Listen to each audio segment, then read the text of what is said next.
दुनिया में लोग कई धर्मों को मानते हैं, लेकिन उन सब में हिंदू धर्म सबसे प्राचीन धर्म है। भारत में यह हजारों सालों से कायम है, जहां एक से दूसरे छोर तक अनगिनत मंदिर देखने में आते हैं। लेकिन भारत के पश्चिमी तट पर सतपुड़ा रेंज की पहाड़ियों की चोटी पर शान से खड़ा एक मंदिर उन हिंदू धार्मिक स्थलों में से एक है, जहां दुनिया भर से लाखों तीर्थयात्री आते हैं।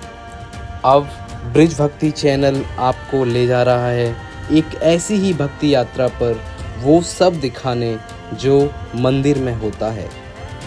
माँ जीवदानी मंदिर, विरार, मुंबई।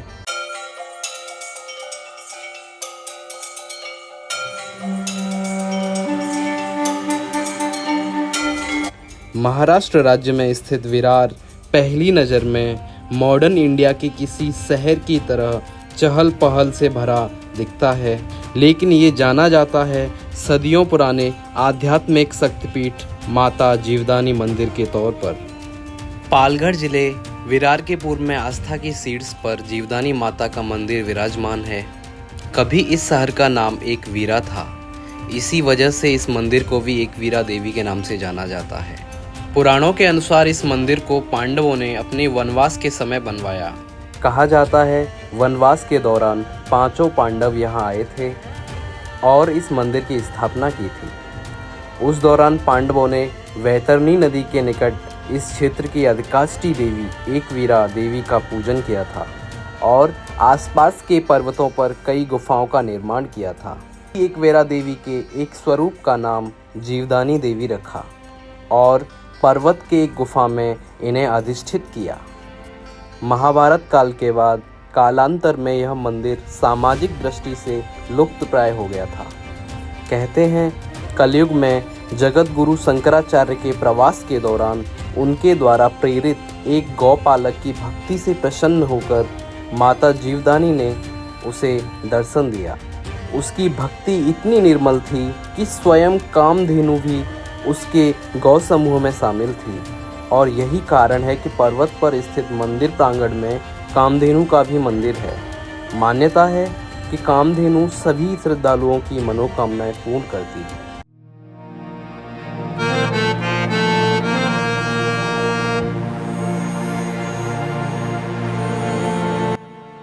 ब्रिज भक्ति यूट्यूब चैनल में आपका स्वागत है। आइए हम अपनी यात्रा शुरू करते हैं।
सीढ़ियाँ जहाँ से शुरू होती हैं वहीं एक पंडाल है, जिसमें पर्वत चढ़ने की इच्छा रखने वाले श्रद्धालुगण अपने अपने चप्पलों जूतों को रख सकते हैं।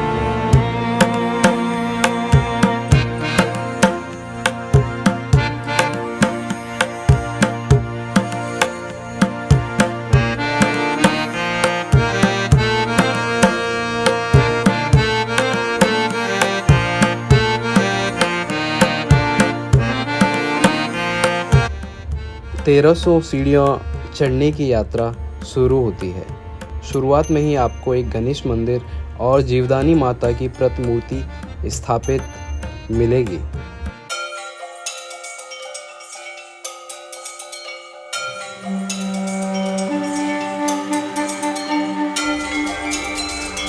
शुरुआत में ही मुझे श्री गणेश मंदिर और जीवदानी माता की एक प्रतिमूर्ति स्थापित मिली। शायद यह उन लोगों के लिए थी जो चाह के भी ऊपर तक नहीं चढ़ सकते थे। ऐसे लोग यहीं से दर्शन लाभ और पूजन भजन कर वापस लौट सकते थे। पूरा मार्ग टिन शेड से ढका हुआ है, जिससे कि यात्रियों को धूप और बारिश से निजात मिलती है।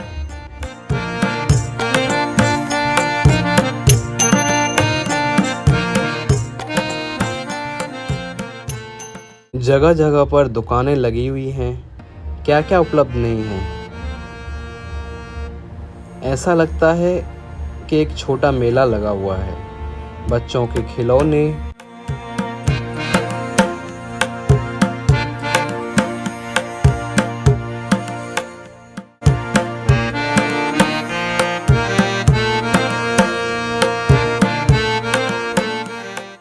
वहाँ प्रचुर मात्रा में उपलब्ध है।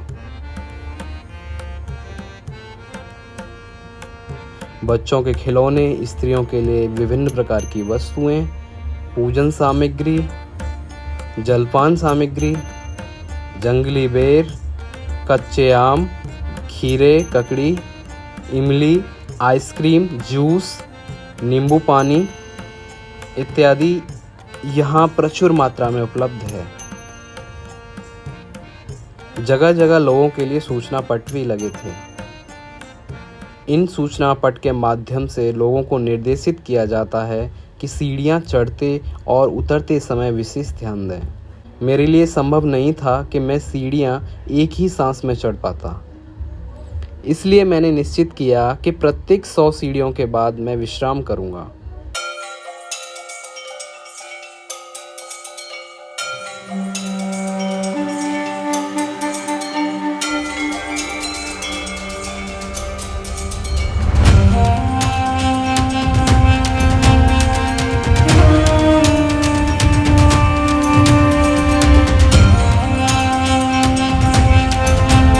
महाराष्ट्र में स्थित माता के मंदिरों में सुहाग वस्तुओं के साथ साथ नारियल चढ़ाना उचित माना जाता है, इसलिए यहाँ की दुकानों में यह सामग्री प्रचुर मात्रा में उपलब्ध मिलेगी।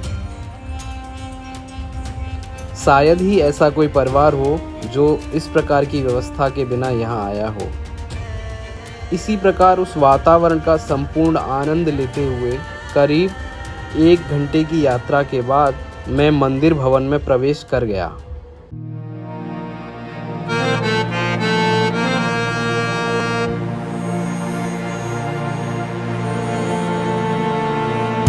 वहाँ अहाते में स्टील के बैरिकेड लगे हुए थे, जिनसे लोगों की लाइनें स्वतः ही लग जाती हैं।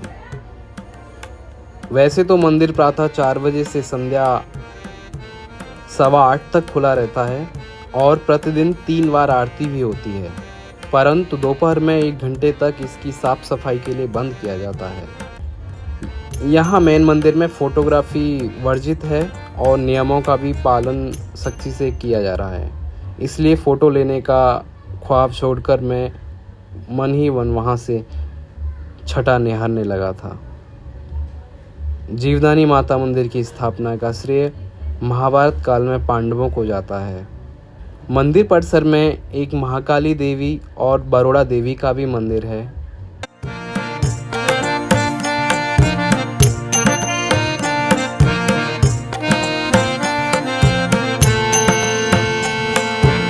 यहाँ पर माता कामधेनु का भी मंदिर है।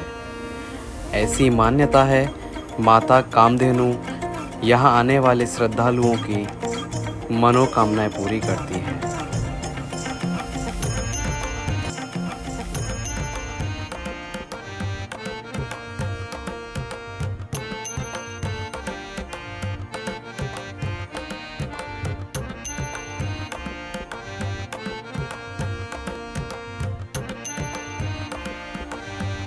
इन मंदिरों के अलावा वहाँ एक पक्षी घर भी बना हुआ है, जिसमें भांति भांति के तोते और अन्य पक्षी हैं।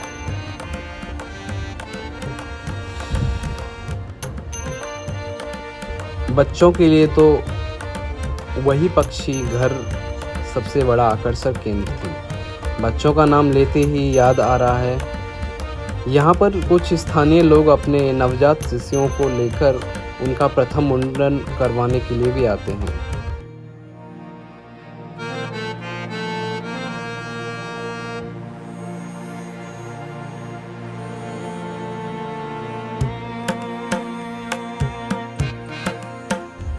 वैसे जीवनदानी माता मंदिर के ट्रस्ट ने यात्रियों की सुविधा के लिए एक रोपवे का निर्माण भी कराया है। जो यात्री सीढ़ियों से यात्रा नहीं कर सकते, वे उस रोपवे से भी जा सकते हैं। यहाँ पर काफ़ी श्रद्धालु मंदिर परिसर में लगे हुए पत्थरों पर सिक्के चिपकाते हैं। ऐसा माना जाता है कि पत्थरों पर सिक्के चिपकाने से उनकी मनोकामनाएं पूरी होती हैं।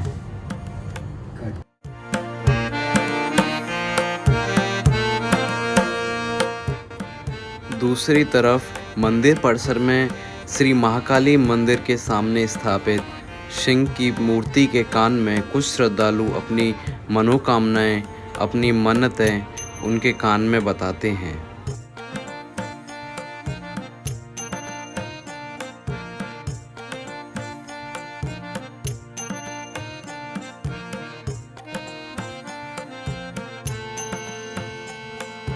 मंदिर की ऊपरी मंजिल से ही मंदिर परिसर से बाहर जाने का रास्ता है, जो थोड़ा आगे चलने पर ऊपर व नीचे आने वाली सीढ़ियों में मिल जाता है। नीचे जाने वाले रास्ते पर आपको रेलिंग से बंधी हुई काफ़ी थैलियाँ दिखेंगी। ऐसी मान्यता है श्रद्धालु अपनी मनोकामनाएं प्रतीक स्वरूप बांधते हैं। यह मंदिर परिसर का सबसे ऊंचा स्थान है। यहाँ से आप वैतरणी नदी का और विरार शहर का भव्य नज़ारा देख सकते हैं। यहाँ आपको सबसे अच्छा जो मुझे लगा, एक फल मिलता है जिसे कंदमूल फल कहते हैं, जो वनवास के दौरान भगवान श्री राम ने खाया था। ये खाने में काफ़ी ठंडा, शीतल और सेहत के लिए काफ़ी अच्छा होता है। सीढ़ियों से नीचे उतरने पर आपको श्री जीवदानी देवी संस्थान व श्री साईं धाम मंदिर ट्रस्ट का प्रसादालय है, जहां आपको मात्र 15 रुपये में पेट भोजन की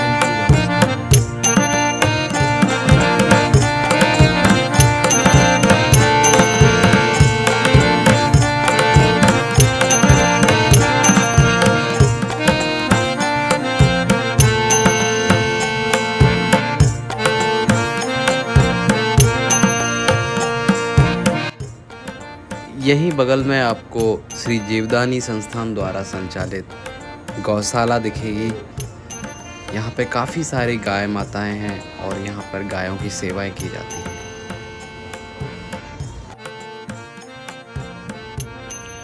यहाँ पर नीचे वाले भाग में एक काफ़ी बड़ी पार्किंग भी है, जहाँ श्रद्धालु अपनी गाड़ियों को पार्क कर सकते हैं, जो पूरी तरह से निःशुल्क है।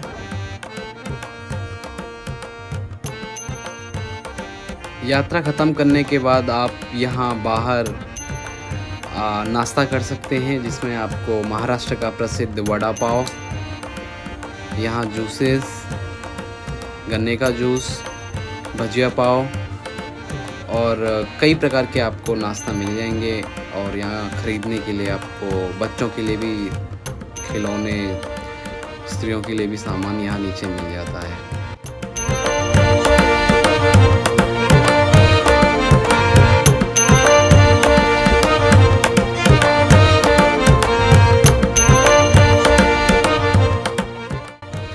आज के हमारे इस वीडियो में बस इतना ही। माता रानी की कृपा आप सभी पर बनी रहे।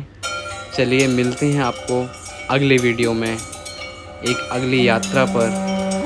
ब्रिज भक्ति चैनल आपको फिर से एक नई यात्रा पर लेके जाएंगे।